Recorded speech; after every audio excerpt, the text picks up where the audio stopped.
ummadda Soomaaliyeed meel kasta ay joogto everywhere nagala soo qayb gala Somali Independent Day maalintii Soomaaliya loo gartay inay noqotay dawlad xor ah marka fadlan waxay dooran lahaa dhammaan dadka soo qayb gala ha ka maqnaanina ha moogaana calankan taageera weligiina ha ka maqnaanina nagala soo qayb gala waxaan la qabanayaa 13 bishan marka waxaan ka codsanayaa nin walba Soomaaliya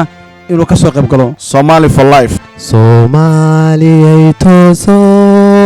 tooso isku tiirsaday adbakiina taageera waligiine waxaan noo ballan xafladda